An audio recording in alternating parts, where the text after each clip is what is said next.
नमस्कार। सुन लो यूपीएससी की इस खास पेशकश में आप सबका स्वागत है।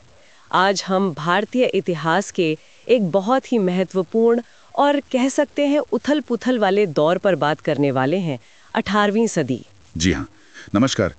ये सदी काफ़ी दिलचस्प है क्योंकि इसमें बहुत कुछ एक साथ हो रहा था। बिल्कुल। और हमारे पास है एक स्रोत दस्तावेज, unit 1 the 18th century in Indian history. तो आज हमारा इरादा है कि इस दस्तावेज की मदद से हम इस सदी की हर बारीकी को, हर पहलू को समझने की कोशिश करें। खासकर यूपीएससी की तैयारी करने वालों के लिए ये बहुत काम का साबित हो सकता है। एकदम सही। क्योंकि देखिए ये वो दौर है जब एक तरफ तो विशाल मुगल साम्राज्य बिखर रहा था, उसकी पकड़ कमजोर हो रही थी। हाँ। और दूसरी तरफ नई नई क्षेत्रीय ताकतें उभर रही थी। और इसी बीच एक व्यापारिक company, British east India company, वो धीरे धीरे अपनी राजनीतिक जड़ें जमा रही थी। और इन सब बदलावों ने मिलकर कहीं ना कहीं आधुनिक भारत की नींव रखी। तो ये समझना बहुत जरूरी है। बिल्कुल। और हमारा लक्ष्य सिर्फ ऊपर ऊपर से बातें करना नहीं है। हम इस दस्तावेज के हर हिस्से को, मतलब खंड 1.1 से लेके 1.8 तक विस्तार से देखेंगे। हर तर्क, हर उदाहरण, उसके मायने, सब पे बात करेंगे। हाँ, ताकि जो भी हमें सुन रहे हैं उन्हें 18वीं सदी की जटिलताओं का, उस समय की अलग-अलग ऐतिहासिक बहसों का और अर्थव्यवस्था पर पड़े प्रभावों का एक गहरा एहसास हो सके। तो चलिए शुरू करते हैं खंड 1.1 से, जो परिचय है। जी, तो दस्तावेज शुरू करता है ये कहकर कि 18वीं सदी विघटित होती निश्चितताओं का युग था। माने जो चीजें पहले तयशुदा लगती थी वो अब हिल रही थी। और इसकी सबसे बड़ी मिसाल तो शायद मुगल साम्राज्य ही था। दस्तावेज जिक्र करता है ना नादिर शाह के हमले का 1739 में। हाँ, और फिर अहमद शाह अब्दाली के लगातार हमले 1748 से 1767 तक। इन बाहरी हमलों ने मुगल सत्ता की कमजोरी को उजागर कर दिया। लेकिन सिर्फ बाहरी हमले ही नहीं थे, है ना, अंदरूनी तौर पर भी तो चुनौतियां थीं। बिल्कुल। मराठा, जाट, रोहिला, सिख समूह, ये सब भी अपनी ताकत बढ़ा रहे थे और मुगल सत्ता को चुनौती दे रहे थे। ये अंदरूनी उभार भी उतना ही महत्वपूर्ण था। और ये सब क्यों हो रहा था? क्या सिर्फ शासक कमजोर थे? नहीं, दस्तावेज कहता है कि ये सिर्फ व्यक्तिगत कमजोरी का मामला नहीं था। असल में जो संस्थागत ढांचा था वो चरमरा रहा था। मनसबदारी व्यवस्था, जिससे सेना और प्रशासन चलता था, हाँ। और राजकोषीय प्रणाली, मतलब टैक्स वसूलने का तरीका, ये दोनों ही टूट रहे थे। इसमें गंभीर संकट आ गया था। और इसका असर किस पर पड़ रहा था? सबसे ज्यादा असर तो कुलीन वर्ग पर, मतलब नोबिलिटी पर और उन पर आश्रित लोगों पर पड़ रहा था। उनकी जागीरें, उनकी आमदनी सब अनिश्चित हो गई थी। और दस्तावेज में कुछ घटनाओं का जिक्र है जो दिखाती हैं कि साम्राज्य का अपमान किस हद तक पहुंच गया था। 2 सम्राटों को अंधा कर दिया गया। हाँ, अहमद शाह और शाह आलम II। और आलमगीर II की तो हत्या ही कर दी गई। सोचिए, मुगल बादशाहों का ये हाल। और दरबार में गुटबाजी चरम पर थी। अमीर एक दूसरे के खिलाफ साजिशें कर रहे थे। ये पतन कितनी तेजी से हुआ? दस्तावेज कहता है कि 1700 में औरंगजेब के समय साम्राज्य अपने चरम पर था। हाँ, भौगोलिक रूप से सबसे बड़ा था, लेकिन महज 30 साल में 1730 तक जो मुख्य क्षेत्र थे वो या तो अलग हो चुके थे या स्वायत्त हो गए थे। बहुत तेजी से बिखरा हुआ। और इसी बिखराव से क्षेत्रीय ताकतें उभरी। दस्तावेज 2 तरह की ताकतों का जिक्र करता है, उत्तराधिकारी राज्य और विरोधी राज्य। ये क्या थे? उत्तराधिकारी राज्य वो थे जो पहले मुगल सूबे थे, लेकिन अब वहां के गवर्नर लगभग आजाद हो गए थे। जैसे अवध, बंगाल, हैदराबाद। इन्होंने नाम मात्र के लिए मुगल बादशाहत मानी, पर असल में वो अपना राज चला रहे थे। अच्छा, और विरोधी राज्य? वो थे जो मुगलों के खिलाफ संघर्ष करके उभरे थे, जैसे मराठा, जाट, सिख। इन्होंने अपनी अलग पहचान और व्यवस्था बनाने की कोशिश की। और इसी उथल पुथल के बीच एक और खिलाड़ी मैदान में आ रहा था, ब्रिटिश ईस्ट इंडिया कंपनी। हाँ, पहले तो ये एक व्यापारिक कंपनी थी, लेकिन प्लासी की लड़ाई 1757 और फिर बक्सर 1763 के बाद खासकर बंगाल में इनका राजनीतिक दबदबा कायम हो गया। यहीं से भारत में प्रारंभिक औपनिवेशिक शासन की नींव पड़ी। तो उस वक्त लोगों को कैसा महसूस हो रहा होगा? दस्तावेज कहता है दुनिया उल्टी पुल्टी हो रही है। बिल्कुल। जो पुरानी व्यवस्था थी वो ढह रही थी, नई चीजें हो रही थी जिनका किसी को अंदाजा नहीं था। अनिश्चितता का माहौल था। और इतिहासकार इस दौर को कैसे देखते हैं, इस पर भी तो बहस है ना? हाँ, बहुत बहस है। इसी को दस्तावेज में इतिहास लेखन, हिस्टोरियोग्राफी कहा गया है। पुरानी व्याख्याएं थी, जैसे कि औरंगजेब की धार्मिक कट्टरता या दरबारियों का नैतिक पतन ही पतन का कारण था। लेकिन अब इन व्याख्याओं को ज्यादातर इतिहासकार नहीं मानते हैं, सही है? जी, अब जोर संरचनात्मक विफलताओं पर है। मतलब ये देखा जाता है कि व्यवस्था में, सिस्टम में क्या खामियां थी, ना कि सिर्फ किसी व्यक्ति विशेष की गलतियों पर। तो बहस के मुख्य मुद्दे क्या हैं आज? कई मुद्दे हैं, जैसे क्या ये दौर सिर्फ आर्थिक संकट का था या कुछ क्षेत्रों में स्थानीय स्तर पर तरक्की भी हो रही थी? राज्य और समाज का रिश्ता कैसा था? आर्थिक विकास के पैटर्न क्या थे? और सबसे अहम, कंपनी शासन का क्या प्रभाव पड़ा? क्या ये एक पूरी तरह से नया मोड़ था या पुरानी व्यवस्थाओं से कुछ निरंतरता भी थी? ये सारे सवाल खंड 1.3 में और विस्तार से आते हैं। चलिए, तो अब खंड 1.2 पर आते हैं, 18वीं सदी की मुख्य विशेषताएं। दस्तावेज 3 मुख्य विशेषताओं की बात करता है। पहली क्या है? पहली विशेषता है 2 संक्रमण या 2 ट्रांजिशंस। मतलब इस सदी में 2 बड़े बदलाव हुए। अच्छा, कौन कौन से? पहला संक्रमण था मुगल साम्राज्य का टूटना और उसकी जगह क्षेत्रीय इकाइयों का बनना। एक तरह से शक्ति का केंद्र से क्षेत्रों की तरफ जाना था, शक्ति का पुनर्वितरण। इसकी जड़ें मुगल साम्राज्य के अपने अंदरूनी संकट में थीं, जैसा हमने अभी देखा। और दूसरा संक्रमण? दूसरा संक्रमण सदी के मध्य से शुरू होता है, खासकर प्लासी और बक्सर के बाद। ये था ब्रिटिश ईस्ट इंडिया कंपनी का राजनीतिक शक्ति के रूप में उभरना, एक व्यापारिक कंपनी का शासक बन जाना। हाँ, और फिर वो इस राजनीतिक ताकत का इस्तेमाल अपने सैन्य और व्यापारिक मकसदों के लिए करने लगे। बिल्कुल। तो ये 2 बड़े बदलाव, मुगलों का बिखराव और कंपनी का उभार, इस सदी की पहली मुख्य पहचान है। ठीक है। अब दूसरी विशेषता, दस्तावेज इसे लंबी सदी कहता है। इसका क्या मतलब है? हाँ, लंबी सदी का मतलब है कि अगर हम सिर्फ 1701 से 1800 तक देखें तो शायद पूरी कहानी समझ ना आए। राजनीतिक बदलावों को समझने के लिए हमें थोड़ा पीछे और थोड़ा आगे जाना होगा। कहाँ तक? दस्तावेज सुझाता है कि राजनीतिक तौर पर देखें तो ये प्रक्रिया 1680 के दशक में ही शुरू हो गई थी, जब मुगल साम्राज्य में बिखराव के संकेत मिलने लगे थे। अच्छा, औरंगजेब के आखिरी दौर में? हाँ, फिर 1720 के दशक तक क्षेत्रीय राजनीति ज्यादा स्थिर होने लगी, नए राज्य अपनी जगह बना रहे थे। 1750 के दशक से कंपनी का दबदबा बढ़ा और ये सिलसिला करीब 1820 के दशक तक चला, जब तक ज्यादातर बड़ी देसी रियासतें या तो कंपनी के अधीन आ गईं या सहायक संधि, सब्सिडरी अलायंस जैसी व्यवस्थाओं से जुड़ गईं।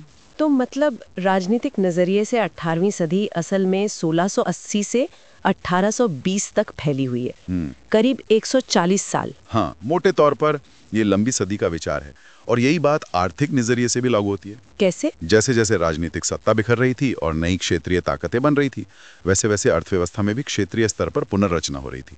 कुछ जगहों पर गिरावट आई जहां उथल पुथल ज्यादा थी, लेकिन दूसरे क्षेत्रों में स्थानीय जमींदारों और व्यापारिक वर्गों की मदद से विकास भी हुआ।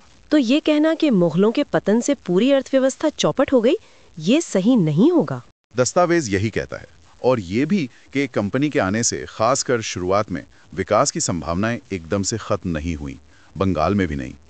जो धीमी आर्थिक वृद्धि 18वीं सदी में दिखती है, वो 19वीं सदी के पहले 2 दशकों में जाकर खत्म हुई। तो आर्थिक तौर पर भी ये सदी लंबी थी। दिलचस्प। और तीसरी विशेषता क्या है? तीसरी विशेषता है भारत का वैश्विक अर्थव्यवस्था से जुड़ाव। 18वीं सदी में भारत अलग थलग नहीं था।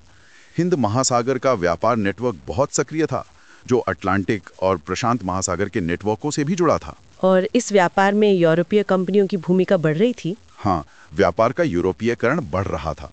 लेकिन भारत की भूमिका क्या थी? भारत माल और सेवाओं का एक बड़ा आपूर्तिकर्ता था।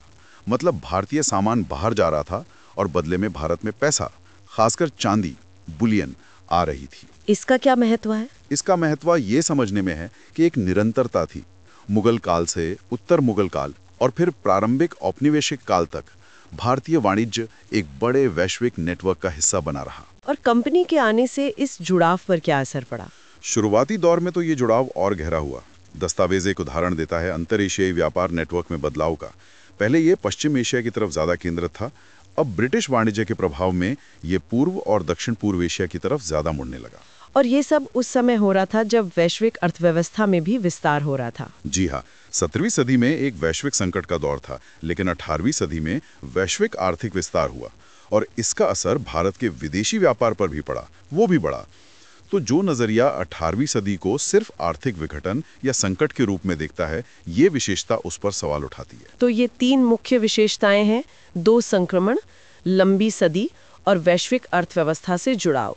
अब आते हैं खंड 1.3 पर, जो 18वीं सदी की बहस के बारे में है।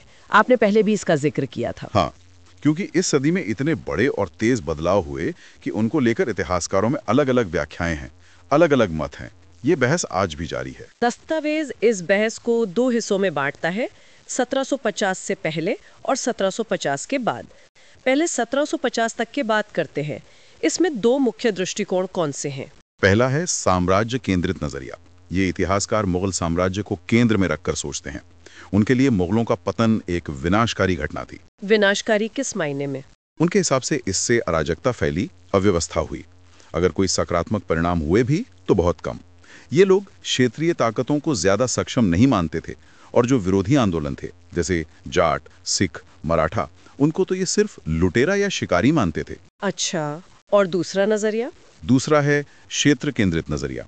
ये लोग प्रांतों और इलाकों के दृष्टिकोण से देखते हैं। इनका मानना है कि केंद्र के कमजोर होने से विभिन्न क्षेत्रों के सामाजिक समूहों को मौका मिला कि वो अपने राजनीतिक और आर्थिक रास्ते खुद तय करें।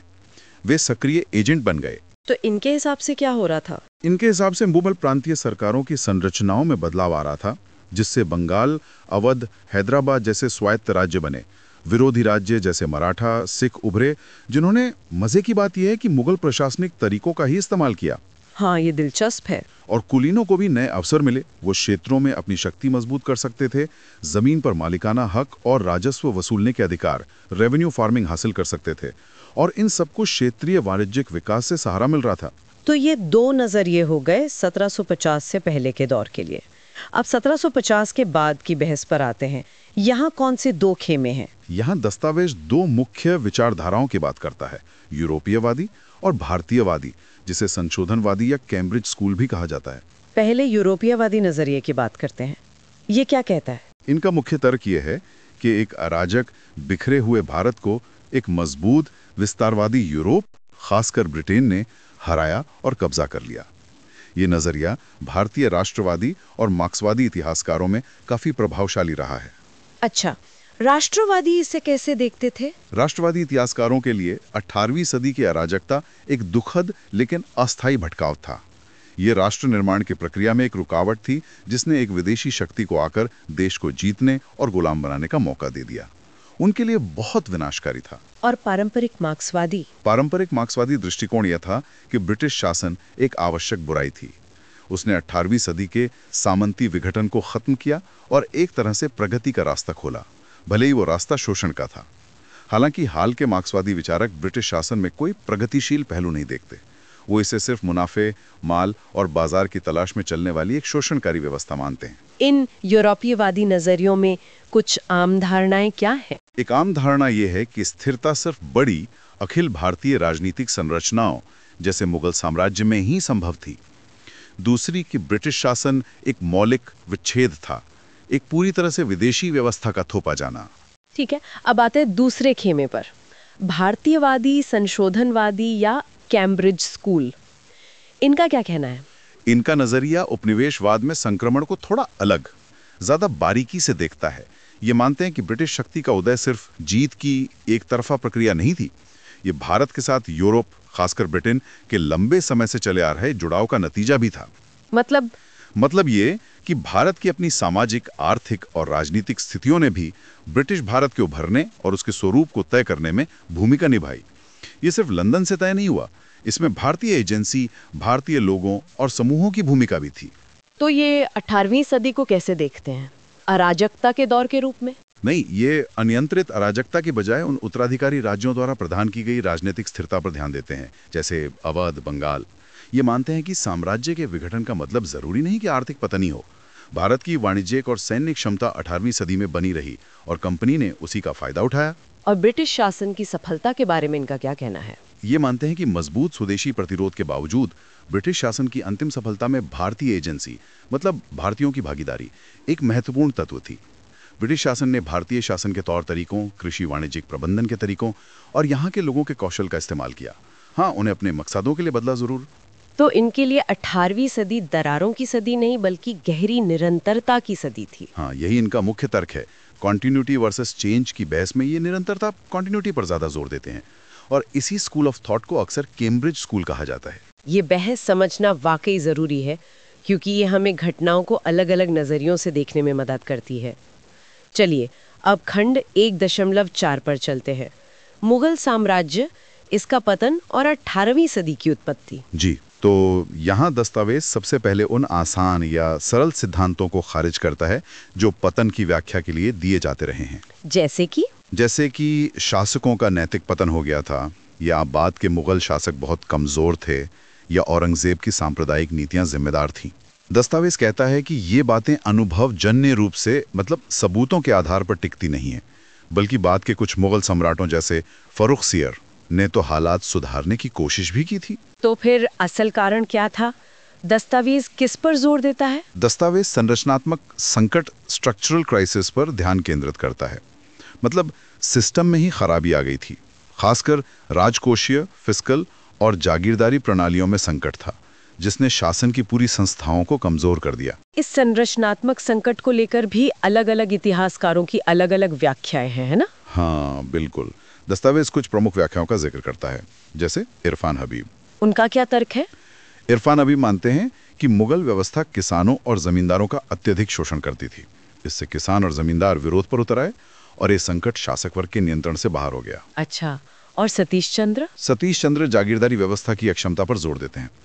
उनका कहना है कि पर्याप्त जागीरें नहीं बची थीं या उनसे आमदनी नहीं हो रही थी, जिससे अमीरों के बीच गुटबाजी और संघर्ष बढ़ा। इसे जागीरदारी संकट कहा गया। अतहर अली का भी नाम है। हाँ, अतहर अली का मानना था कि दक्कन के लंबे अभियानों के बाद अच्छी जागीरों की कमी हो गई थी। लेकिन जॉन रिचर्ड्स इससे सहमत नहीं है। नहीं, जॉन रिचर्ड्स ने दक्कन पर काम किया और उनका कहना था कि दक्कन में जागीरों की कमी नहीं थी, बल्कि समस्या ये थी कि मुगल वहां के स्थानीय अभिजात वर्ग को, जैसे मराठा सरदारों को, व्यवस्था में ठीक से शामिल नहीं कर पाए। शाही नियंत्रण वहां पूरी तरह स्थापित नहीं हो पाया। ये तो हुई प्रशासनिक और आर्थिक व्याख्याएं। क्या कोई और पहलू भी है? हाँ, तकनीक का पहलू भी है।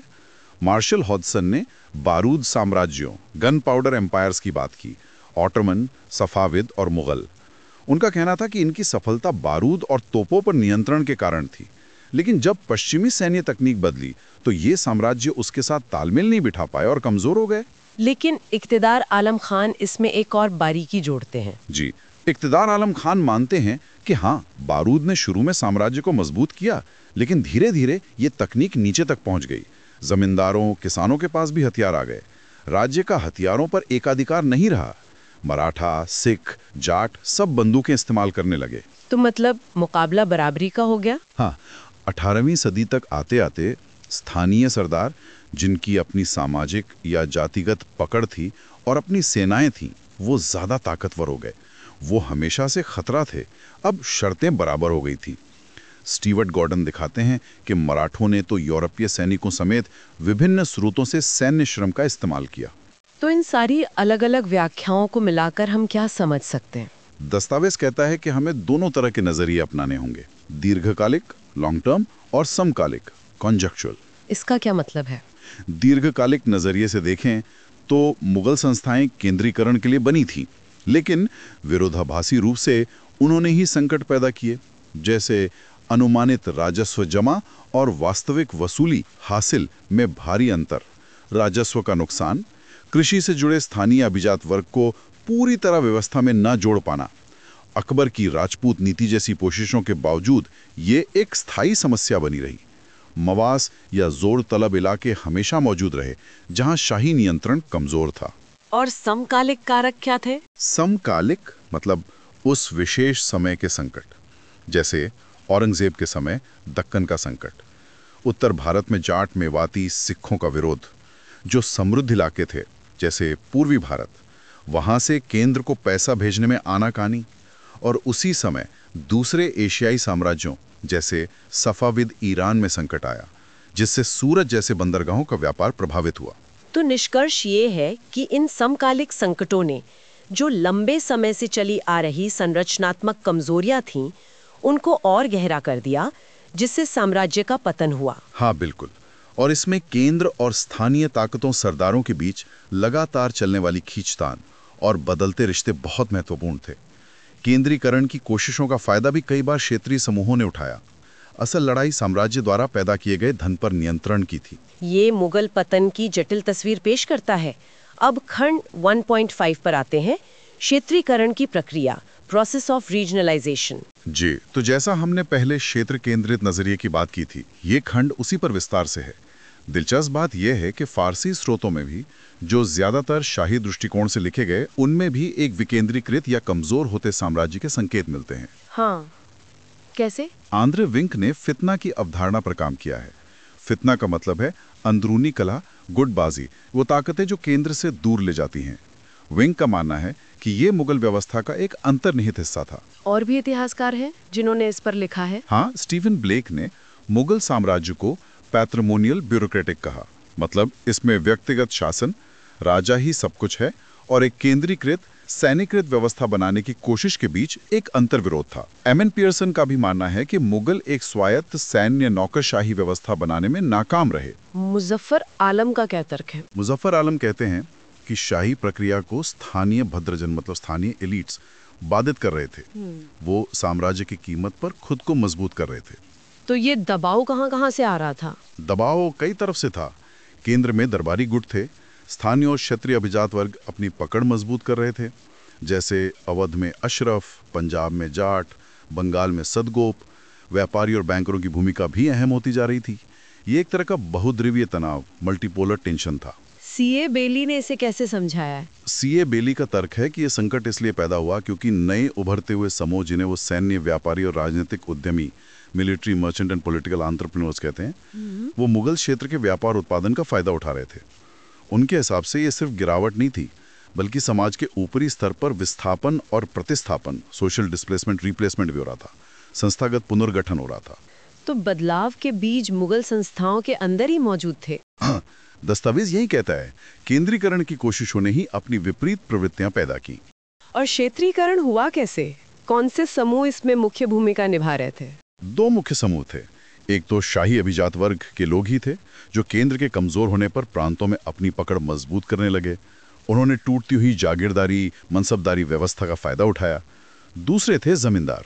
जमींदारों की भूमिका तो पारंपरिक रूप से मध्यस्थ की मानी जाती थी। हाँ, वो राज्य और किसानों के बीच मध्यस्थ थे, लेकिन दस्तावेज जमींदारों के एक संशोधित दृष्टिकोण की बात करता है, खासकर अवध और बंगाल के अध्ययनों के आधार पर। ये जमींदार सिर्फ मध्यस्थ नहीं थे, बल्कि स्थानीय अर्थव्यवस्थाओं में सक्रिय एजेंट थे। अच्छा, वो क्या कर रहे थे? वो पैसा लगा रहे थे, उद्यमिता दिखा रहे थे, उपभोग कर रहे थे। वो खेती को सुधारने के लिए पैसा देते थे, नए बाजार बसाते थे, व्यापार करते थे, नकदी का इस्तेमाल करते थे। उनके मातहत लोग भी एक तरह के उप अभिजात वर्ग बन गए, और जब उन्हें लगता था कि उनकी समृद्धि खतरे में है, तो वो विद्रोह भी करते थे।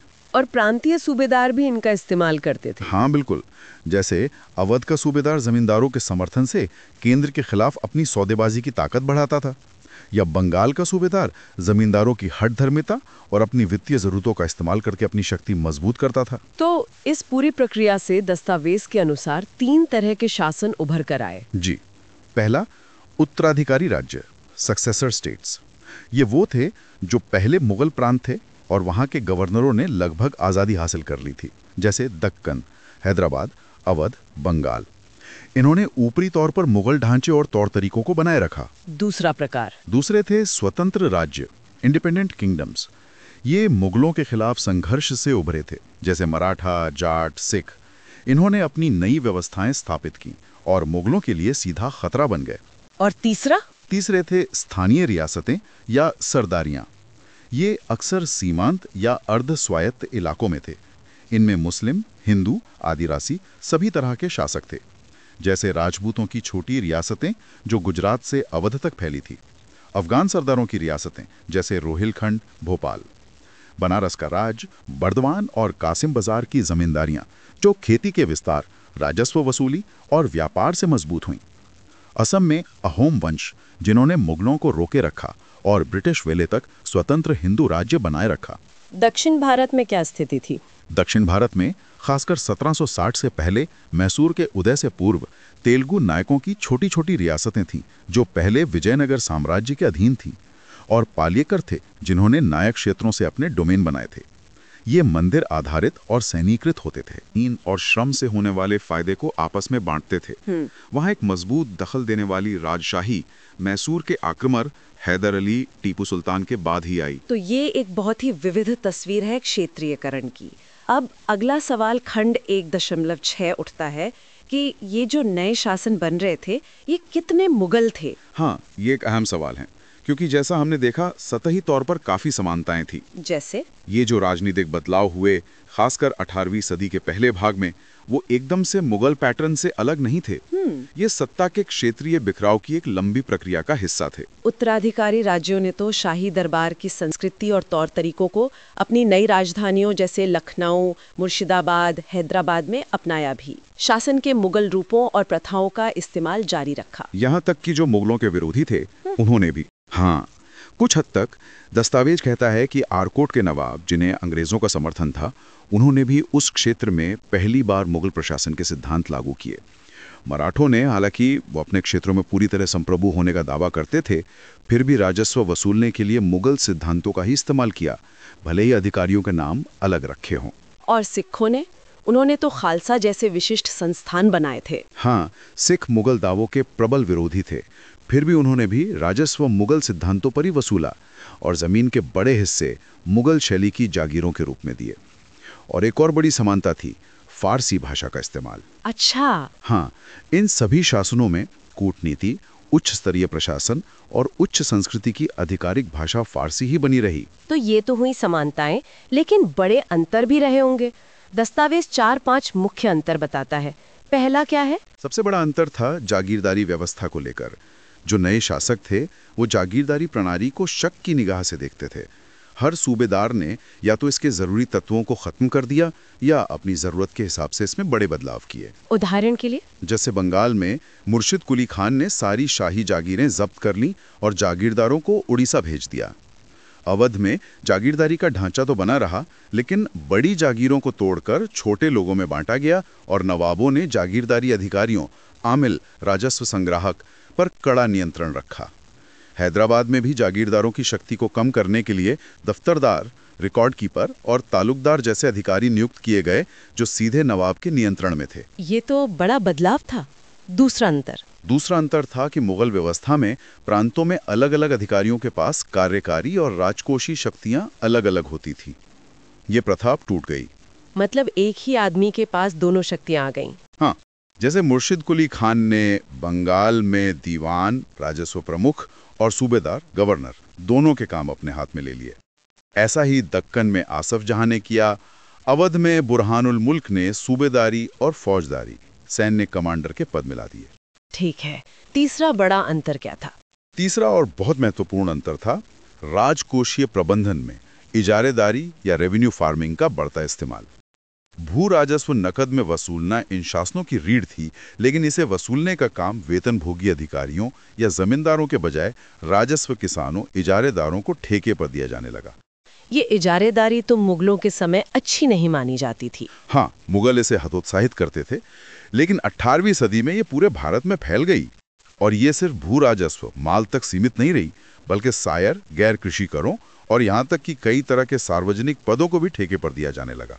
तो क्या ये व्यवस्था विनाशकारी थी, जैसा कि पारंपरिक तौर पर माना जाता है? दस्तावेज कहता है कि इस पर भी बहस है। पारंपरिक नजरिया इसे विनाशकारी मानता है, लेकिन सबूत निर्णायक नहीं है। राजस्थान में जहां दिलबाग सिंह ने इसका अध्ययन किया है, वहां इजारे का अनुमान अक्सर पिछले 5-7 सालों की वास्तविक वसूली यानी हासिल पर आधारित होता था, न कि कागजी अनुमान यानी जामा पर। इससे शायद अत्यधिक वसूली पर कुछ रोक लगती होगी, हालांकि गड़बड़ियों की गुंजाइश तो थी ही। और अवध, बनारस में वहां के अध्ययनों से पता चला है कि इजारेदारी ने राजस्व बढ़ाया और राज्य के प्रशासनिक खर्चे कम किए। इससे कई तरह के लोगों को राज्य की व्यवस्था में शामिल होने का मौका भी मिला। जमींदार अतिरिक्त जमीन पर खेती करके अपनी जमीन बढ़ा सकते थे। पैसे वाले लोग कृषि प्रबंधन में हिस्सेदार बन गए, या तो खुद ठेका लेकर या ठेका लेने वालों को पैसा उधार देकर। कोरोमंडल तट पर भी यह व्यवस्था फैली, जिसने जमींदार और सैन्य भद्रजन बढ़ चढ़कर बोली लगाते थे। तो ये तीसरा बड़ा बदलाव था। चौथा क्या था? चौथा बड़ा अंतर या कहें कि विशेषता थी राज्य और धनी व्यापारियों बैंकरों के बीच बेहद करीबी गठजोड़ का। ये कैसे हुआ? कैरेन लियोनार्ड का काम बताता है कि जैसे जैसे शाही पतन हुआ, क्षेत्रीय और स्थानीय स्तर पर राजस्व वसूली में बैंकिंग फर्मों की भागीदारी बढ़ती गई। 1750 तक तो हालत ये हो गई कि बैंकर ही तय करते थे कि भू राजस्व कैसे और किसके द्वारा वसूला जाएगा, क्योंकि वही इसके लिए जरूरी कर्ज या नकदी मुहैया कराते थे। तो बैंकर बहुत शक्तिशाली हो गए। हाँ, वो पैसा देकर लोगों को टैक्स फार्मर, इजारेदार बनाते थे और फिर उनके एजेंट वसूली के लिए जमानत या गिरवी रखी गई जमीनों पर जाते थे। पूरे भारत में सबसे अमीर व्यापारी और बैंकर नई राजनीतिक व्यवस्था में हिस्सेदार बन रहे थे। कई छोटी रियासतों में तो 1760 के दशक तक व्यापारी बैंकर ही सबसे प्रमुख राजनीतिक समूह बन गए थे। और बड़े राज्यों में जैसे बंगाल जैसे बड़े राज्यों में भी जगत सेठ जैसे बैंकरों का बहुत प्रभाव था। कुछ व्यापारियों को नमक और शोरा जैसी चीजों पर एकाधिकार दिया गया और वो उन इलाकों में राजनीतिक अधिकार भी इस्तेमाल करते थे। ये गठजोड़ बना क्यों? क्योंकि जो नए स्थिर क्षेत्रीय केंद्र बन रहे थे, जैसे फर्रुखाबाद, लखनऊ, मुर्शिदाबाद, पटना, बनारस, उन्होंने बैंकिंग पूंजी को आकर्षित किया। बैंकर मुगल केंद्र से इन जगहों पर आए। यहाँ उन्होंने शासकों और इजारेदारों को कर्ज दिया और राजस्व को एक जगह से दूसरी जगह भेजने की गारंटी दी, हुंडी के जरिए। और जहाँ राजनीतिक अस्थिरता थी, जैसे गुजरात, राजस्थान, वहाँ व्यापारियों ने जल्द ही निवेश और संरक्षण के दूसरे रास्ते खोज लिए। जैसे सूरत से कई व्यापारी पूना, पेशवा की राजधानी, या बड़ौदा जैसे मराठा शहरों में चले गए। और जल्द ही ये कर्ज यूरोपीय कंपनियों, खासकर अंग्रेजों को भी मिलने लगा, जो उस समय क्षेत्रीय राजनीति में बड़े खिलाड़ी बनकर उभर रहे थे। तो ये चौथा बड़ा बदलाव था राज्य बैंकर गठजोड़। और पांचवा अंतर जो बहुत महत्वपूर्ण साबित हुआ, वो था यूरोपीय तत्व का, खासकर ब्रिटिश तत्व का धीरे धीरे लेकिन लगातार भारतीय राजनीतिक जीवन में प्रवेश। ये अचानक नहीं हुआ। नहीं, दस्तावेज कहता है कि इसे एक महान विच्छेद के बजाय यूरोप और भारत के बीच लंबे समय से चले आ रहे इंटरफेस के हिस्से के रूप में ही समझा जा सकता था। ये रिश्ते मुख्य रूप से व्यापार पर आधारित थे, लेकिन भारतीय शासक जमीनी लड़ाई और समुद्र में यूरोपीय लोगों के कौशल से अनजान नहीं थे। मुगल तोपखाने में कई यूरोपीय काम करते थे। तो बदला क्या? 18वीं सदी में बदलाव ये आया कि कई बड़े क्षेत्रीय राज्यों ने यूरोपीय तरीके से प्रशिक्षित और हथियारों से लैस पैदल सेना इन्फेंट्री विकसित करना शुरू कर दिया, जिसमें यूरोपीय तकनीकी और लॉजिस्टिक विशेषज्ञता का इस्तेमाल होता था। और जैसा पीजे मार्शल कहते हैं, यूरोपीय लोग उन शासनों में घुसपैठ करने लगे जो नकदी के बदले सेवाएं किराए पर लेने को तैयार थे। इसका सबसे बड़ा उदाहरण कर्नाटक में देखने को मिला। हाँ, 1740 के दशक में कर्नाटक के नवाब अनवरुद्दीन खान और उनके बेटे मोहम्मद अली वल्लाजा का झगड़ा चंदा साहिब, जो एक प्रमुख प्रशासनिक परिवार से थे, से हुआ। इस झगड़े में अंग्रेज और फ्रांसीसी भी कूद पड़े। अंग्रेजों ने वल्लाजा का साथ दिया, फ्रांसीसियों ने चंदा साहिब का। और इसमें ब्रिटिश सेना का भी इस्तेमाल हुआ। हाँ, ब्रिटिश सैनिकों को वल्लाजा की मदद के लिए काम पर रखा गया ताकि वो दक्षिणी पॉलीगारों पर नियंत्रण कर सकें और तंजौर का इलाका हासिल कर सकें। हालांकि ये कोशिश नाकाम रही। चंदा साहिब 1752 में हार गए और मारे गए। 1763 तक कर्नाटक में ब्रिटिश नौसैनिक और वित्तीय ताकत लगभग अपराजेय हो गई थी। और इस मदद के बदले अंग्रेजों को क्या मिला? उन्हें जमीन के बड़े और उपजाऊ टुकड़ों से राजस्व वसूलने का पट्टा, लीज मिला, जिसे सब्सिडी कहा जाता था, और नवाब की जमीन पर अपनी सैनिक छावनियां बनाने की इजाजत मिली। और एक और पहलू था, निजी कर्ज। हाँ, ये भी बहुत महत्वपूर्ण था। मद्रास में ब्रिटिश अधिकारियों और व्यापारियों ने निजी तौर पर नवाब को भारी मात्रा में कर्ज दिया। ये पैसा उन्होंने खुद भारतीय और यूरोपीय निवेशकों से उधार लिया था। इससे, जैसा कि बेली कहते हैं, एक विशिष्ट विरोधाभास पैदा हुआ कि स्वदेशी पूंजी ब्रिटिश सट्टेबाजों के जरिए उभरती हुई मुस्लिम राज्य प्रणाली में प्रवेश कर गई। तो ये 5 बड़े अंतर थे जिन्होंने इन नए शासनों को मुगल व्यवस्था से अलग किया। अब आते हैं एक और बहुत बड़े सवाल पर। खंड 1.7, 18वीं सदी की अर्थव्यवस्था। क्या मुगल साम्राज्य के पतन का मतलब आर्थिक तबाही थी? ये एक बड़ा बहस का मुद्दा है। जैसा हमने पहले भी जिक्र किया था, दस्तावेज 2 मुख्य बहसों की बात करता है। पहला, क्षेत्रीयकरण का आर्थिक संदर्भ क्या था? क्या ये विस्तार का दौर था, संकट का, या ठहराव का? और दूसरा, प्रारंभिक औपनिवेशिक संक्रमण में अर्थव्यवस्था की स्थिति क्या थी? पहले एक क्षेत्रीयकरण की प्रक्रिया और अर्थव्यवस्था की बात करते हैं। क्या ये प्रक्रिया शांतिपूर्ण थी? हमेशा नहीं। समकालीन साहित्य में अक्सर टूटन, अराजकता, अनिश्चितता का जिक्र मिलता है। हालांकि दस्तावेज कहता है भी शायद ये कुछ बढ़ा चढ़ाकर कहा गया हो। कुछ जगहों पर संक्रमण शांतिपूर्ण का, जैसे बंगाल, अवध, लेकिन कुछ जगहों पर काफी उथल-पुथल हुई, जैसे पंजाब, पूर्वी दक्कन। मराठों का प्रभाव कैसा रहा? उन पर तो लूटपाट के आरोप लगते हैं। हाँ, गुजरात पर 18वीं सदी की शुरुआत में छापे पड़े, पूर्वी भारत में 1740 के दशक में, राजस्थान में 18वीं सदी के अंत में। लेकिन सवाल ये है कि क्या ये अस्थायी अव्यवस्थाएं इतनी गंभीर थीं कि 17वीं सदी की समृद्धि पूरी तरह उलट जाए? इस पर बहस है। स्टीवर्ट गॉर्डन का मालवा पर किया गया काम कुछ और कहता है। हाँ, स्टीवर्ट गॉर्डन दिखाते हैं कि मालवा में मराठा विजय के बाद प्रभावी प्रशासन स्थापित हुआ, राजस्व की मांग नियमित की गई मुगल सिद्धांतों पर, खेती को प्रोत्साहन मिला और व्यापार फिर से पनपा। सिंधिया, गायकवाड़, भोंसले के इलाकों में 18वीं सदी के अंत तक शक्तिशाली सेनाएं थीं जिन्हें प्रभावी राजस्व प्रणालियों से समर्थन मिलता था। तो मतलब तस्वीर हर जगह एक जैसी नहीं थी? बिल्कुल नहीं। पंजाब 18वीं सदी के अंत में अपनी परेशानियों से उभर रहा था। राजस्थान, जहां दिक्कतें बाद में शुरू हुई, वो साम्राज्य के विघटन के शुरुआती दौर में फल फूल रहा था। रोहिलखंड, फर्रुखाबाद, बनारस में भी स्थिर शासन बन गए थे। और इन शासनों में विस्तार की प्रवृत्ति भी थी। हाँ, इनमें से कई विस्तारवादी थे। अवध में रोहिलखंड के अफगानों से बड़े इलाके छीने, दक्षिण में मैसूर ने मालाबार तट पर कब्जा किया, आरकोट ने दक्षिण पूर्वी तट पर नायकों के इलाके हथियाने की कोशिश की। तो ये कहना कि मुगल पतन एक निर्विवाद आर्थिक आपदा थी, ये शायद सही नहीं है। तो फिर आर्थिक जीवन शक्ति के क्या संकेत थे? दस्तावेज शहरी विकास की बात करता है। हाँ, हालांकि पक्के आंकड़े मिलना मुश्किल है, पर दस्तावेज कहता है कि अर्थव्यवस्था भले ही मुख्य रूप से कृषि प्रधान रही हो, शहरी विकास का स्तर शायद कम होने के बजाय बढ़ा ही था। लेकिन दिल्ली, शाहजहानाबाद जैसे पुराने शहरों का तो पतन हुआ। हाँ, शाहजहानाबाद का पतन हुआ, पंजाब में सरहिंद जैसे शहर भी बर्बाद हुए। मथुरा, जो एक समृद्ध शहर था, उसे अब्दाली ने लूटा। लेकिन दूसरी तरफ यमुना के किनारे आगरा 1760 के दशक में भी सबसे अमीर शहरों में गिना जाता था, जिसे न अफगानों ने लूटा था न मराठों ने। और नए शहर उभर रहे थे। हाँ, बल्लभगढ़, भरतपुर, कुम्हेर जैसे छोटे स्थान बढ़ रहे थे। हाथरस, पानीपत जैसे व्यापारिक केंद्र फैल रहे थे। और अगर उत्तर भारत में मिली-जुली तस्वीर थी, तो दूसरे हिस्सों में शहरी संकुचन खोजना मुश्किल है। जैसे कि कलकत्ता की आबादी और महत्व तो बढ़ ही रहा था।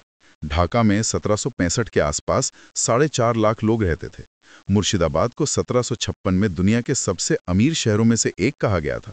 क्लाइव ने 1764 में इसकी तुलना लंदन से की थी। अरे वाह! और इनके अलावा भी बंगाल में कई मंझोले शहर थे, भगवान गोला, अजीमगंज, कटवा, कालना, चिंसूरा, चटगांव, जो खपत, व्यापार और निवास के केंद्र बन रहे थे।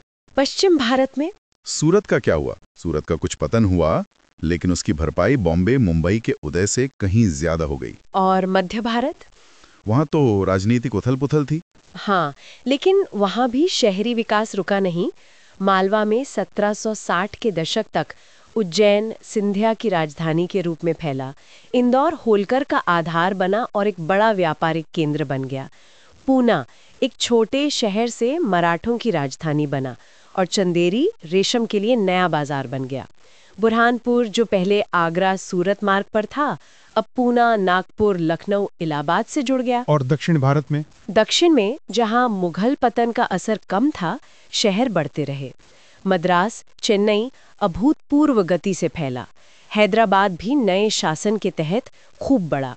कोरमंडल तट पर मसूलीपट्टनम, नागापट्टनम जैसे शहर भी जिंजी के नायकों और फिर तंजौर के राज्य के तहत जल्दी ही संभल गए। तो कुल मिलाकर शहरी जीवन में शायद वृद्धि ही हुई। दस्तावेज का निष्कर्ष यही है। 18वीं सदी ने शायद शहरी जीवन और शहरी अर्थव्यवस्था के लिहाज से शुद्ध वृद्धि, नेट ग्रोथ देखी। आर्थिक जीवन शक्ति का दूसरा संकेत क्या बताया गया है? भारत के विदेशी व्यापार का विस्तार। हालांकि शुरुआत में सूरत को नुकसान हुआ मराठा आक्रमणों और पश्चिम एशिया के संकट से, और कर्नाटक में एंग्लो फ्रांसीसी संघर्षों से भी बाधा आई, लेकिन यूरोप के साथ भारत का विदेशी व्यापार लगातार बढ़ा। डच और अंग्रेजों के व्यापार के आंकड़े क्या बताते हैं? ओम प्रकाश का काम दिखाता है कि गुजरात से Dutch east India company VOC का निर्यात गिरा, लेकिन बंगाल से उनका निर्यात 1700 से 1752 के बीच काफी ज्यादा बढ़ा। ये बाद में कुछ कम हुआ, लेकिन फिर भी 17वीं सदी के किसी भी समय से ज्यादा था। और अंग्रेजी व्यापार? अंग्रेजी व्यापार तो अभूतपूर्व रूप से बढ़ा।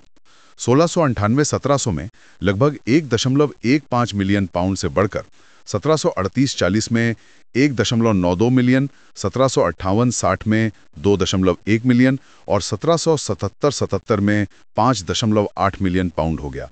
अब व्यापार का केंद्र गुजरात या कोरोमंडल से ज्यादा बंगाल बन गया था। कुछ इतिहासकार मानते हैं कि यूरोपीय व्यापार एशियाई व्यापार की तुलना में कम महत्वपूर्ण था प्लासी से पहले। हाँ, लेकिन दस्तावेज कहता है कि इस दावे के लिए सबूत कम है, बल्कि प्लासी पूर्व बंगाल में जो बुलियन चांदी सोना आयात होता था, उसके अनुमान बताते हैं कि कुल 10 मिलियन रुपए के वार्षिक आयात में एशिया से आने वाला हिस्सा शायद ही कभी 2 मिलियन रुपए से ज्यादा होता था। तो मतलब भारत का व्यापार उपनिवेशीकरण से काफी पहले ही संरचनात्मक रूप से यूरोप से जुड़ चुका था। हाँ, और इसका बड़ा नतीजा था निर्यात में जबरदस्त बढ़ोतरी और उसके साथ भारतीय अर्थव्यवस्था में भारी मात्रा में बुलियन का आना। कितना बुलियन आ रहा था? डचों ने 1700 से 1760 के बीच औसतन 4.69 मिलियन फ्लोरिन सालाना का बुलियन भारत में डाला।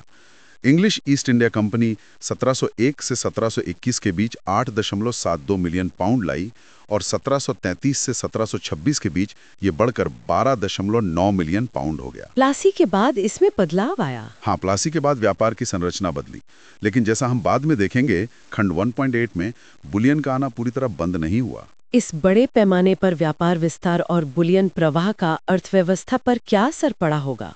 दस्तावेज कहता है कि इसका समग्र प्रभाव सकारात्मक होने की संभावना है।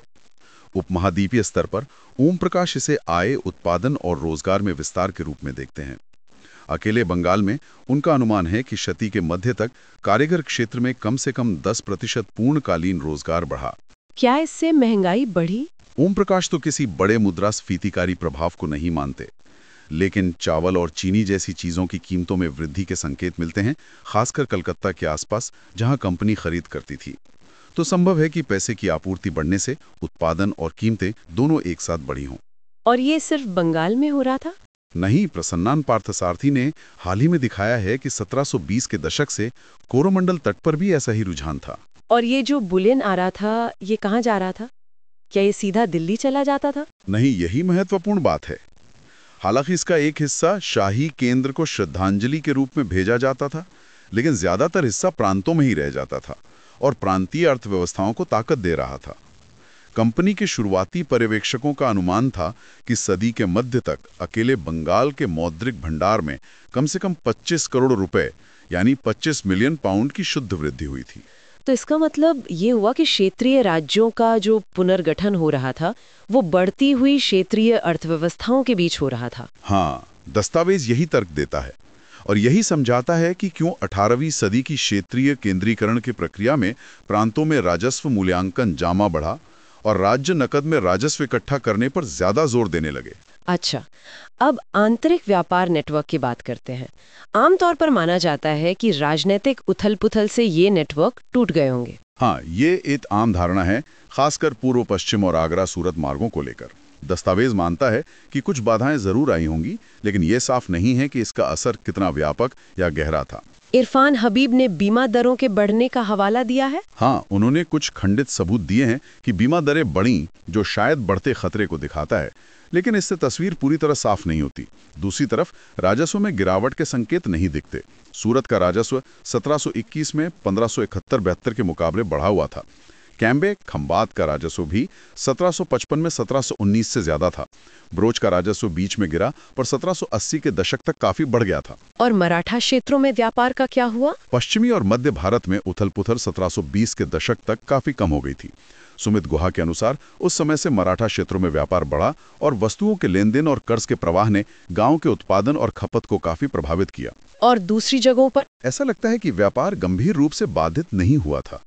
जोस गोमन्स ने दिखाया है कि अफगानों ने मुल्तान और शिकारपुर के रास्ते मध्य एशिया का मार्ग विकसित किया, जिससे भारत में घोड़े आते थे और भारतीय व्यापारी पश्चिम की ओर जाते थे। दस्तावेज का निष्कर्ष है कि यह मानने का कोई आधार नहीं कि क्षेत्रीयकरण ने पिछली सदी के वाणिज्यिक एकीकरण को कमजोर कर दिया था। मुगल राजमार्ग चलते रहे। हाँ, न्यूनतम बाधाओं के साथ। एक क्षेत्र में अगर बाधा आई तो दूसरे क्षेत्र में एकीकरण से उसकी भरपाई हो गई।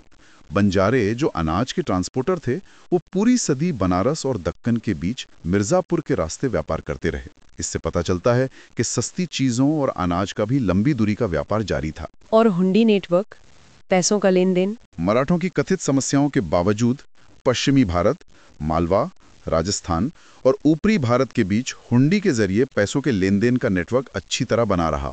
हुंडी डीलरों ने मराठा क्षेत्रों के अंदर भी राजस्व भेजने के जटिल नेटवर्क पर नियंत्रण रखा, जैसा उन्होंने पूर्वी भारत से आने वाले राजस्व के साथ किया। कर्ज अब भी मिल सकता था और पैसा लंबी दूरी तक भेजा जा सकता था। व्यापार के पैटर्न में भी कुछ बदलाव आ रहे थे। हाँ, बंगाल का चावल और चीनी, कोरोमंडल तट के कपड़ों, मालदीव की कौड़ियों और लाल सागर से आने वाले पैसे के बदले व्यापार हो रहा था। कपड़ा उत्पादन में क्षेत्रीय विशेषज्ञता शायद बढ़ी, जिसमें बाजार के निचले हिस्से की जरूरतें छोटे, ज्यादातर ग्रामीण उत्पादन केंद्रों से पूरी हो रही थी। उत्पादन तेजी से अग्रिम अनुबंधों, एडवांस कॉन्ट्रैक्ट से बंद रहा था। ये अग्रिम अनुबंध क्या थे? इसमें अमीर लोग या व्यापारी या उनके एजेंट बुनकरों और किसानों को कच्चा माल, बीज या पैसा एडवांस में देते थे और बदले में तैयार उत्पाद, फसल या कपड़ा लेते थे। की बात करते हैं, क्या उत्पादन बढ़ रहा था? देखिए, उत्पादकता बढ़ाने के लिए कोई बड़ी तकनीकी सुधार तो नहीं हो रहे थे। तो ज्यादा उत्पादन या तो खेती के तहत क्षेत्र बढ़ाकर हो सकता था, या बाजार के लिए ज्यादा गहन खेती करके,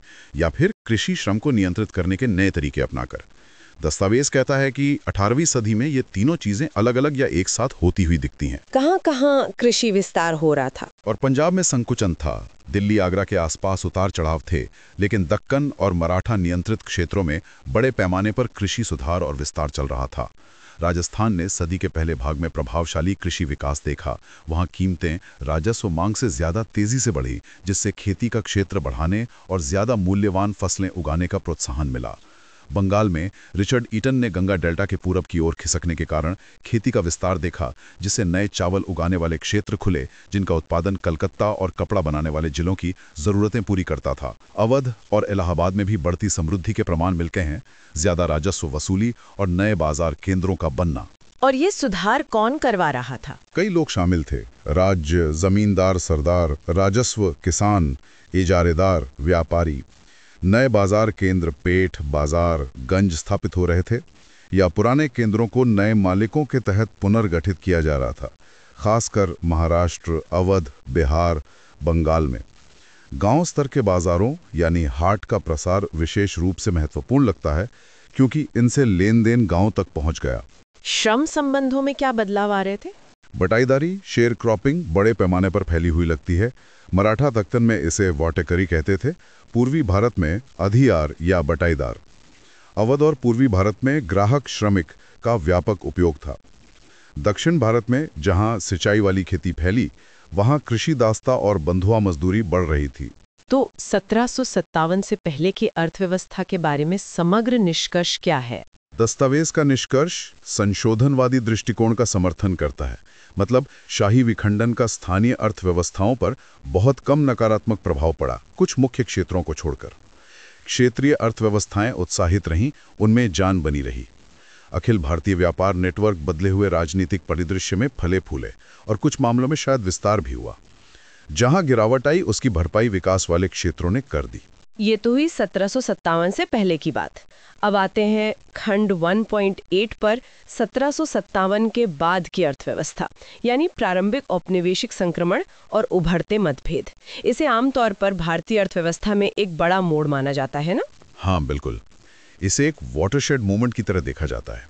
हालांकि पीजे मार्शल जैसे इतिहासकार, जिन्होंने 18वीं शताब्दी के बंगाल में कंपनी शासन का पुनर्मूल्यांकन किया है, वो कुछ निरंतरता भी देखते हैं, लेकिन बदलावों को भी स्वीकार करते हैं। मार्शल के अनुसार कंपनी की राजनीतिक प्रभुत्व की योजना में मुख्य प्राथमिकताएं क्या थीं? उनकी 4 मुख्य प्राथमिकताएं थीं। अपने व्यापारिक विशेषाधिकारों को पूर्ण अधिकारों में बदलना। ब, जो सीमित क्षेत्रीय अनुदान मिले थे, उन्हें अपनी पक्की संपत्ति बनाना। स, राजस्व अनुदान से ज्यादा मुनाफा कमाना। और घ, अपनी सुरक्षा के लिए पर्याप्त सशस्त्र बल बनाए रखना। लेकिन क्या वो शुरुआत से ही बहुत आक्रामक थे? मार्शल कहते हैं कि शुरुआती आशावाद के बावजूद वो इन शक्तियों का उपयोग करने में काफी सतर्क थे। वो गैर हस्तक्षेप और भारतीय राज्यों को समझने की कोशिश भी करते थे। साथ ही व्यापारिक सीमाएं भी थीं कि एक विदेशी शासन, जिसके पास आबादी से सीमित संपर्क हो वो क्या कुछ हासिल कर सकता है। तो कंपनी की भूमिका को सही संदर्भ में रखना जरूरी है। हाँ, दस्तावेज कहता है कि मुगल साम्राज्य के पतन ने कंपनी की सत्ता की दावेदारी को आसान बनाया, लेकिन उसे पैदा नहीं किया। वो पुरानी धारणा कि साम्राज्य के पतन के बाद पूरी तरह अराजकता थी, वो अब काफी हद तक बदल चुकी है। कुछ अराजकता थी, पर वो सीमित थी और उसकी भरपाई स्थिर और व्यापारिक रूप से व्यवहार्य शासनों के विकास से हो रही थी। तो कंपनी की सफलता किसमें निहित थी? उनकी सफलता इस बात में थी कि वो इस प्रक्रिया पर टिके रहें, वाणिज्यिक लाभ उठाते रहें और अराजकता का डर दिखाकर स्थानीय दावेदारों के बीच अपनी सैन्य उपस्थिति और उपयोगिता को बढ़ाते रहें, जैसा उन्होंने 1740 के दशक में दक्षिण भारत में किया था। और ये भी सच है कि कई व्यापारिक रियायतें, जैसे बंगाल में 1717 का फरमान, वो उन्हें मुगलों या सूबेदारों ने जानबूझकर दी थी। हाँ, बिल्कुल। और उनके किलेबंद बस्तियों का विकास भी साम्राज्य की नज़र में ही हुआ था। इसका मतलब ये है कि कंपनी के व्यापारिक और सैन्य हित शुरू से ही जुड़े हुए थे। तो प्रारंभिक उपनिवेशवाद में संक्रमण अचानक नहीं हुआ, बल्कि ये कंपनी द्वारा अपने सैन्य राजकोषीय जरूरतों को पूरा करने के लिए अपने भारतीय राजनीतिक और वाणिज्यिक सहयोगियों से समर्थन हासिल करने की पहले से चली आ रही सफलता पर आधारित था। विजय ने इस संक्रमण को सुगम बनाया, उसे पैदा नहीं किया। प्रारंभिक ब्रिटिश साम्राज्य के क्षेत्रीय विस्तार को भी ध्यान में रखना जरूरी है। हाँ, ये साम्राज्य 100 साल में धीरे धीरे बना। विजय, सहयोग और स्वदेशी प्रणालियों को अपनाने की प्रक्रिया के जरिए 1757 से 1792 के बीच कंपनी सिर्फ लगभग 3,88,000 वर्ग किलोमीटर क्षेत्र ही नियंत्रित कर पाई थी, ज्यादातर उत्तरी और पूर्वी भारत में। विस्तार तेज कब हुआ? रिचर्ड वेलेस्ली का समय 1798 से 1805 के बीच, जब लगभग 50,000 वर्ग किलोमीटर प्रति वर्ष की दर से क्षेत्र जोड़ा गया। C.A. बेली इसे भारत में ब्रिटिश साम्राज्य निर्माण के कठोर किनारे, hard edges of British empire building का उद्घाटन कहते हैं। ये नेपोलियन युद्धों के समय हुआ, जब ब्रिटेन पर संसाधनों का भारी दबाव था। इस दौर में एक नई, ज्यादा आक्रामक, विजय की नैतिकता और ब्रिटिश नस्ली श्रेष्ठता की भावना हावी हुई। इसने पुराने दृष्टिकोण को बदल दिया। हाँ, इसने क्लाइव के दौर के अनियंत्रित अवसरवाद, हेस्टिंग्स के सतर्क संरक्षणवाद और कॉर्नवालिस के रक्षात्मक व्यवहारिकता को खत्म कर दिया। फिर भी सदी के अंत तक भारत का बड़ा हिस्सा, लगभग 3.42 मिलियन वर्ग किलोमीटर, कंपनी के नियंत्रण से बाहर था। बड़ा धक्का 1815 के बाद शुरू हुआ। 1856 तक लगभग 2.56 मिलियन वर्ग किलोमीटर कब्जा हो चुका था, लेकिन तब भी भारत का 40% हिस्सा सीधे ब्रिटिश शासन के बाहर था। लेकिन ज्यादातर भारतीय इतिहासकार कंपनी शासन को एक बड़ा बदलाव मानते हैं। हाँ, उनके लिए ये ब्लू ब्लडेड यूरोपीय वंश का शासन 3 कारणों से अलग था। पहला, ये राजस्व को अधिकतम करने के अथक आग्रह से प्रेरित था। दूसरा, इसने भारत और यूरोप के बीच व्यापार के स्थापित पैटर्न को उलट दिया। और तीसरा, इसने धन की निकासी, ड्रेन ऑफ वेल्थ, श्रद्धांजलि का एक तरफा प्रवाह भारत से ब्रिटेन तक शुरू किया। और इसका आर्थिक प्रभाव हानिकारक माना जाता है। हाँ, आमतौर पर माना जाता है कि इस शोषणकारी व्यवस्था का प्रभाव विनाशकारी था, दरिद्रता लाने वाला, अपस्फीतिकारक, डिफ्लेशनरी और शिल्प उत्पादन व कृषि दोनों के लिए नुकसानदेह था। दस्तावेज इन मुद्दों की जांच करता है, खासकर बंगाल के संदर्भ में, जो कंपनी शासन का पहला बड़ा केंद्र था। तो पहला मुद्दा, राजस्व अधिकतमीकरण। क्या कंपनी ने राजस्व मांग बहुत ज्यादा बढ़ा दी थी? आंकड़े बताते हैं कि औसतन कृषि उपज का 40 से 45% भू राजस्व के रूप में वसूला जाता था, जो काफी ऊंचा था। मांग भी बढ़ाई गई थी। अगर 1755 को 100 माने तो निर्धारित राशि का सूचकांक 1783 में 168 तक पहुंच गया था। हालांकि 1790 में घटकर 156 हो गया। और वसूली कितनी होती थी? क्या ये पहले से बहुत ज्यादा थी? वसूली भी बढ़ी, लेकिन इतनी नहीं कि इसे मौजूदा प्रथाओं से एकदम क्रांतिकारी बदलाव कहा जा सके। कंपनी का संग्रह शायद ही कभी मूल्यांकन के 85% से ज्यादा होता था, जो नवाबों के दौर जो 65% से 90% तक वसूलते थे, से तुलनीय था। वसूली खासतौर पर नकदी में की जाती थी, जिससे प्रांत में मुद्रीकरण की प्रक्रिया तेज हुई। लेकिन एक बड़ा फर्क था। हाँ, एक क्रांतिकारी फर्क था। मुगल काल में अगर कीमतें गिर जाती थी तो राजस्व अधिकारी अक्सर किसानों का बोझ कम करने के लिए वस्तु के रूप में लगान ले लेते थे। ये लचीलापन अब खत्म कर दिया गया। कंपनी ने जोर दिया कि सारा राजस्व नकल में ही देना होगा, चाहे फसल कैसी भी हुई हो। फसल खराब होने पे गरीब किसानों पे इसका बहुत बुरा असर पड़ता था। तो क्या वास्तविक कर बोझ बढ़ गया था? ये तो कीमतों पे निर्भर करेगा। हाँ, ये कीमतों पर निर्भर करता है। आम सहमति यह है कि हाँ, बोझ बढ़ा, क्योंकि श्रद्धांजलि निकासी के कारण अपस्फीति हुई, मतलब कीमतें गिरी। लेकिन दस्तावेज कहता है कि ये चयनात्मक सबूतों पर आधारित है और समकालीन स्रोतों का खंडन करता है जो मूल्य वृद्धि की बात करते हैं। अच्छा, कीमतें बढ़ रही थी। डच और कलकत्ता के मूल्य आंकड़े मुद्रास्फीति दिखाते हैं, खासकर 18वीं सदी के मध्य से। कृषि कीमतें सदी के दौरान 2 गुने से भी ज्यादा हो गईं, जिसका शिखर 1750-95 के बीच था। 1790 के बाद गिरावट आई, लेकिन 1795 तक ऊंची बनी रही। 1800 तक गिरी, पर 1736-40 के स्तर से नीचे नहीं गई। इसका मतलब क्या हुआ? इसका मतलब है कि बढ़ती कीमतों ने कई लोगों, जैसे सरदार, व्यापारी, पर कंपनी की मांगों के असर को कुछ हद तक कम कर दिया होगा। लेकिन छोटे और सीमांत किसानों के लिए कठिनाई बढ़ी होगी। शायद जोतदारों का उदय इसी से जुड़ा हो। दूसरा मुद्दा, व्यापार पैटर्न और बुलियन। क्या प्लासी के बाद बुलियन का आना बंद हो गया था? दस्तावेज जोर देकर कहता है कि बुलियन आपूर्ति कभी बंद नहीं हुई, सिर्फ आंशिक रूप से कम हुई। EIC का बुलियन आयात 1758-68 में 2.46 मिलियन पाउंड था। 1769-79 में गिरा 1.3 मिलियन पाउंड, लेकिन 1779-89 में फिर बढ़ा 3.83 मिलियन पाउंड, और 1790-1805 के बीच तो भारी प्रवाह था, 9.14 मिलियन पाउंड, जिसमें बंगाल का हिस्सा 5.77 मिलियन पाउंड था, जो भूतपूर्व था। और निजी व्यापारी भी ला रहे थे। हाँ, निजी यूरोपीय व्यापार 1796-1806 के बीच 5.2 मिलियन चांदी लाया। डचों ने भी 1790-94 के बीच 4.24 मिलियन फ्लोरेंस सालाना आयात किया। ये आंकड़े उस धारणा का खंडन करते हैं कि व्यापार उलटपेर के कारण गंभीर धन की कमी हो गई थी। एजियोदर आर्कॉट से सिक्का रुपए की विनिमय दर भी 1770 के दशक में कम थी, 7%, 1720 के दशक की दरों के मुकाबले। तो बंगाल में वाणिज्यिक जीवन शक्ति बनी रही। हाँ, 1773 की एक रिपोर्ट बताती है कि यूरोपीय निवेश संभावित उत्पादन से ज्यादा था।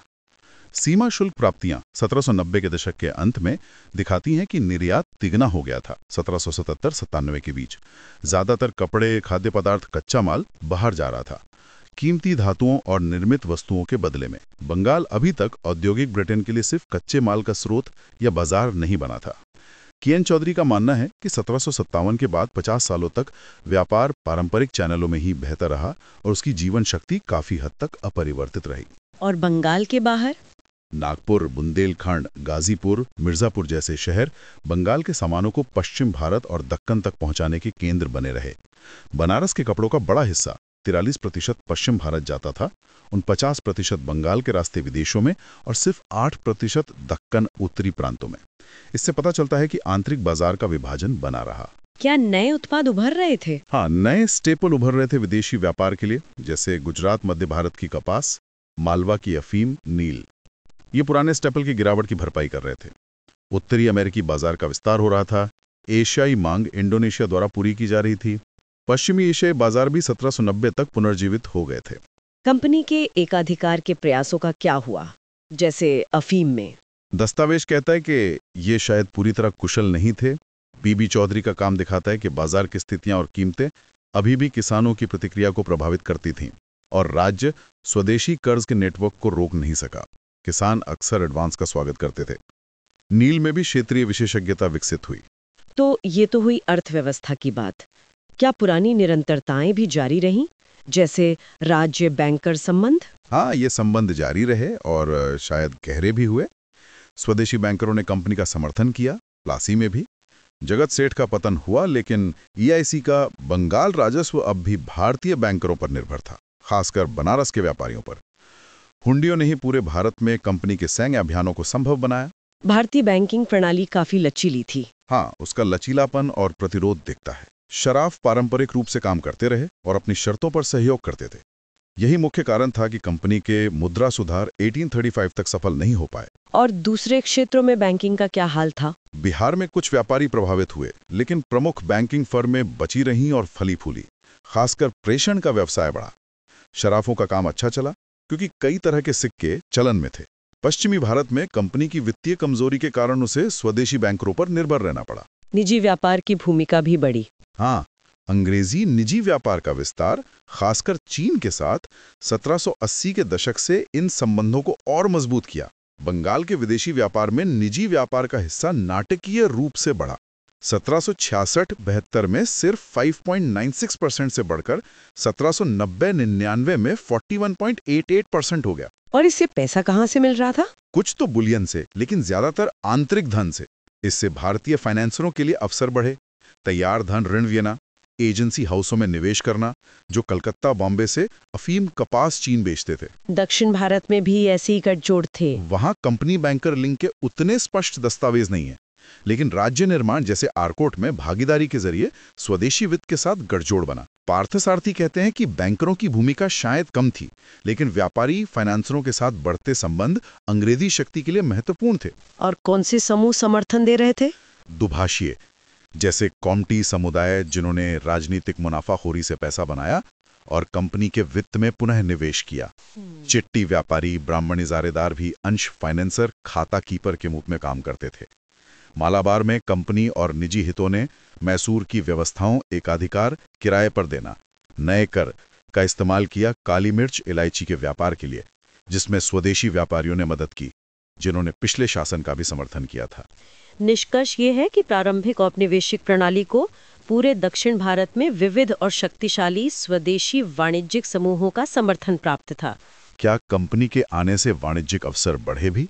हाँ, दस्तावेज कहता है कि 18वीं सदी के अंत में कुछ विस्तारित वाणिज्यिक अवसर भी पैदा हुए। बंगाल का उदाहरण दिया गया है। कंपनी ने आंतरिक बाजार को जमींदारी प्रतिबंधों से मुक्त करने की कोशिश की। कैसे? जमींदार तो चुंगी वगैरह लगाते थे। हाँ, जगह जगह चौकियां थीं, दरों पर झगड़े होते थे। कंपनी ने 1773-90 के बीच हस्तक्षेप किया, चौकियों पर लगने वाले अनगिनत शुल्कों को खत्म किया और उन्हें 5 मुख्य सीमा शुल्क घरों कलकत्ता, हुगली, मुर्शिदाबाद, ढाका, पटना के तहत समेकित किया। 1790 में बाजारों पर जमींदार के नियंत्रण को भी सुधारा। बाजार के किराए, जो जमींदार की निजी आय थे, को व्यापार कर जो कंपनी लेती थी से अलग किया। इसका क्या नतीजा हुआ? इन उपायों ने आंतरिक व्यापार को सुव्यवस्थित किया, आय को युक्ति संगत बनाया।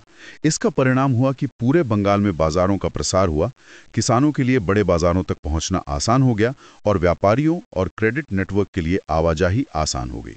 और जमींदारों ने क्या किया? वो भी इस वाणिज्यिक गाड़ी में शामिल हो गए। उन्होंने आंतरिक क्षेत्रों में बाजार स्थापित किए, ऋण प्रदान किए, कृषि सुधारों के लिए वित्त दिया। ऐसा ही पैटर्न अवध, महाराष्ट्र और प्रायद्वीपीय भारत में भी दिखा, हालांकि वहां स्थितियां शायद कम अनुकूल थीं। महाराष्ट्र में सुमित गुहा छोटे शहरों, कस्बास के उभरने की बात करते हैं, जो वाणिज्य, भूदारण और राजस्व खेती के केंद्र बने। कुछ सरदारों ने सीधे नील की खेती की कोशिश की, लेकिन ज्यादातर ने एजेंसी हाउसों को पैसा लगाना बेहतर समझा। तो ये तो हुई निरंतरताएं और कुछ सकारात्मक बदलाव, लेकिन दस्तावेज उभरते मतभेद, इमर्जिंग डिफरेंसेस की बात भी करता है। मतलब सब कुछ अच्छा नहीं था। बिल्कुल नहीं। दस्तावेज स्पष्ट करता है कि निरंतरता के बावजूद बदलाव आ रहे थे और सभी बदलाव सकारात्मक नहीं थे। कंपनी का शासन आक्रामक रूप से वणिकवादी, मर्केंटलिस्ट और यूरोपियन उन्मुख था। नीतियां वित्तीय लाभ से प्रेरित थीं और संस्थान उसी के लिए बनाए जा रहे थे। स्थायी बंदोबस्त का उदाहरण दिया गया है। हाँ, बंगाल में स्थायी बंदोबस्त ये कंपनी के वाणिज्य के लिए राजस्व को स्थिर करने के उद्देश्य से की गई एक तरह की वणिकवादी सामाजिक इंजीनियरिंग थी।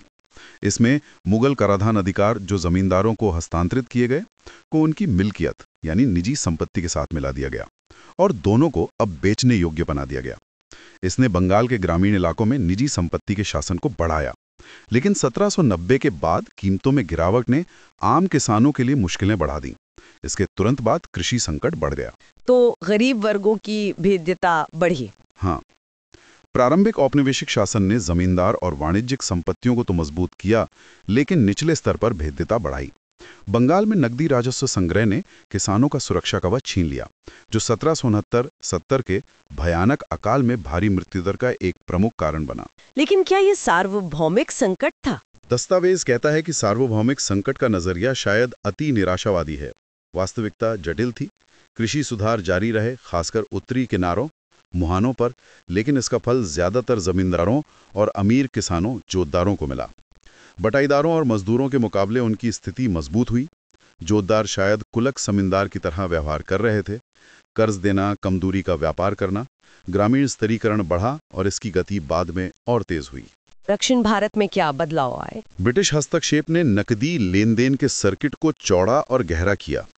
डेविड लुडेन का काम दिखाता है कि कैसे प्रमुख मिरासदारों को ग्राम ठेकेदारों के रूप में समेकित किया गया। वो संयुक्त खेती, राजस्व खेती और स्थानीय प्रबंधन करते थे। महाजन मिरासदार अपनी जमीन, श्रम और वाणिज्यिक संपत्तियों पर नियंत्रण का उपयोग करके राजस्व अनुबंधों के लिए वित्त जमा करते थे। लेकिन कम विशेषाधिकार प्राप्त लोगों के लिए ये भारी बदलाव थे। उनकी सामाजिक और आर्थिक अधीनता बढ़ी।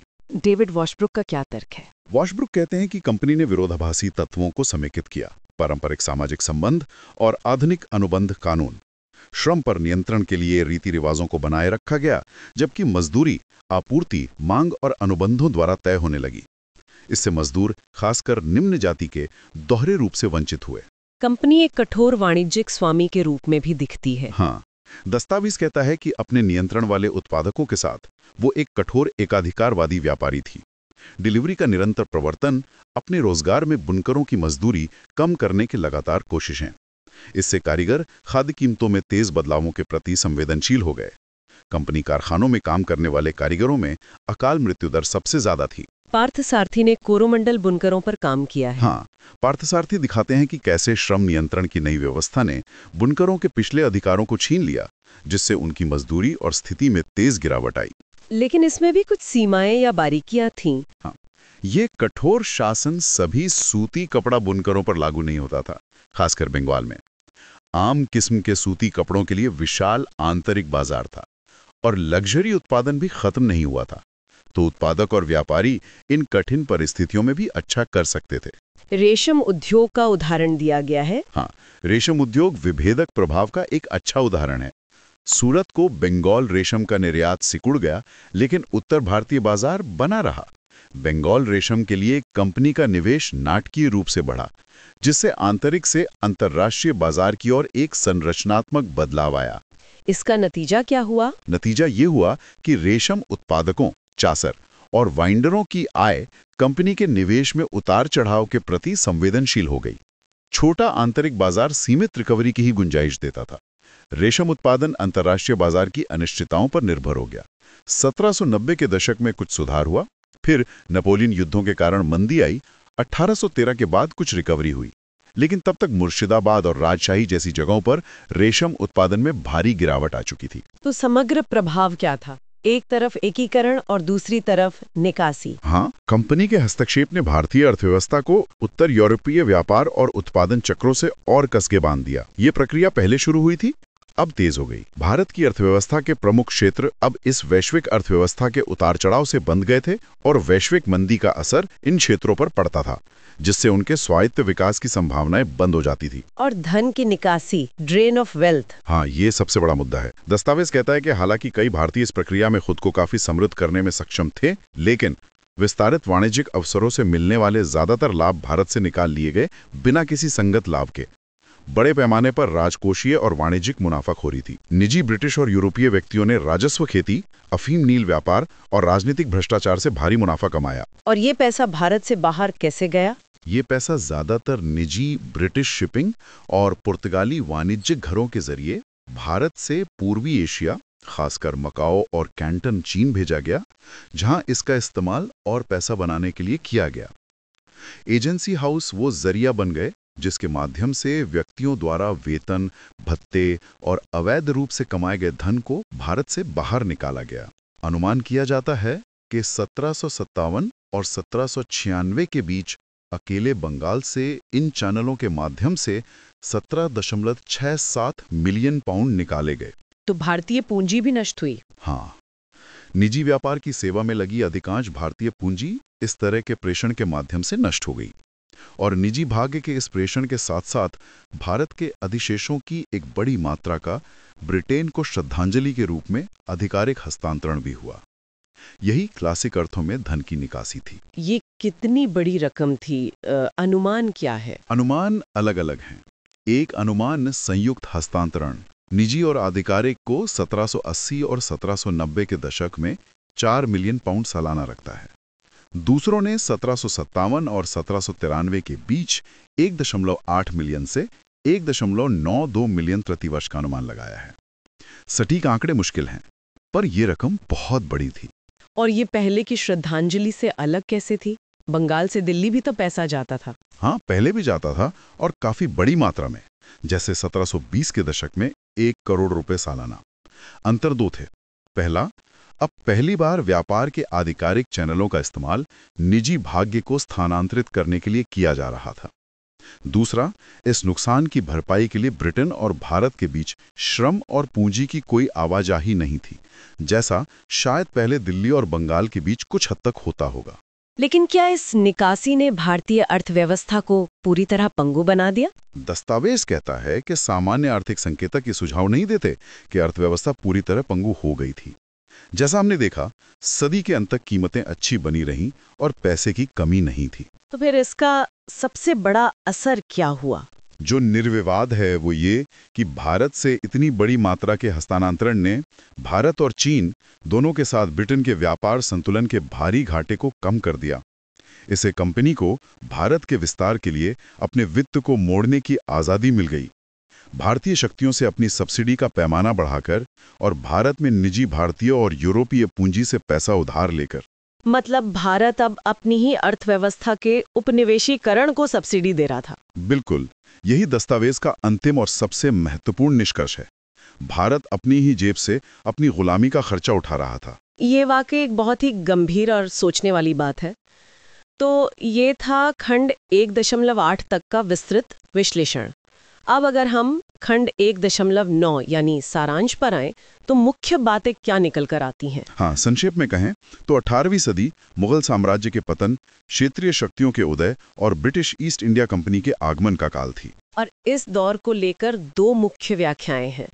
एक जो इसे तबाही और अराजकता के रूप में देखती है, साम्राज्य केंद्रित, और दूसरी जो मानती है कि पतन ने क्षेत्रीय जीवंतता और आर्थिक विस्तार को पूरी तरह नहीं रोका, क्षेत्र केंद्रित संशोधनवादी। बिल्कुल। और फिर हमने देखा कि प्रारंभिक ब्रिटिश शासन ने अर्थव्यवस्था की पुरानी निरंतरताओं को शुरू में काफी हद तक बाधित नहीं किया, लेकिन उसने ऐसे बदलाव जरूर लाए जिन्होंने भारतीय अर्थव्यवस्था पर अभूतपूर्व वित्तीय बोझ डाला। खासकर राजस्व की कठोर वसूली, व्यापार पैटर्न में बदलाव की शुरुआत और सबसे बढ़कर धन की बड़े पैमाने पर निकासी। जी, और इस निकासी ने ब्रिटेन को भारत पर अपना नियंत्रण मजबूत करने में मदद की, जिसका खर्च अंततः भारत ही उठा रहा था। तो ये एक बेहद जटिल और बहुस्तरीय कहानी है, जिसमें पतन भी है, उदय भी है, निरंतरता भी है और बदलाव भी। एकदम। और शायद यही इस सदी को इतना महत्वपूर्ण बनाता है।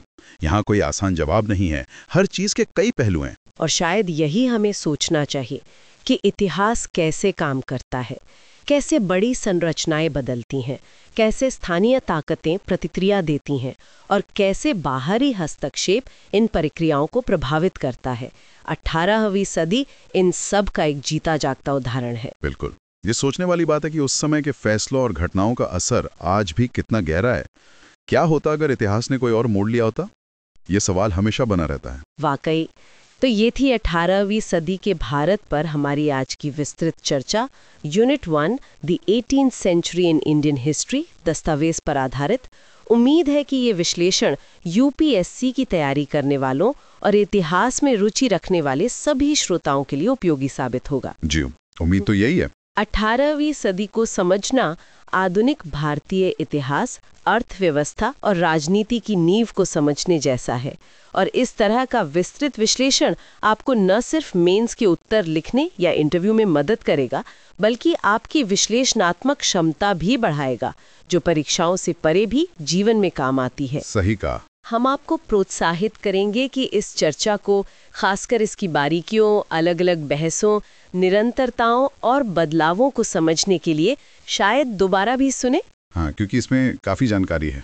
और अगर आपको ये विस्तृत चर्चा पसंद आई तो सुन लो यूपीएससी यूट्यूब चैनल को सब्सक्राइब करना न भूलें। इस वीडियो को लाइक करें, इसे अपने उन दोस्तों के साथ शेयर करें जो तैयारी कर रहे हैं, और नीचे कमेंट सेक्शन में अपने विचार, अपने सवाल हमें ज़रूर बताएं। आपके फीडबैक का इंतजार रहेगा। अगली बार फिर मिलेंगे एक और महत्वपूर्ण विषय के साथ। तब तक के लिए धन्यवाद और नमस्कार। नमस्कार।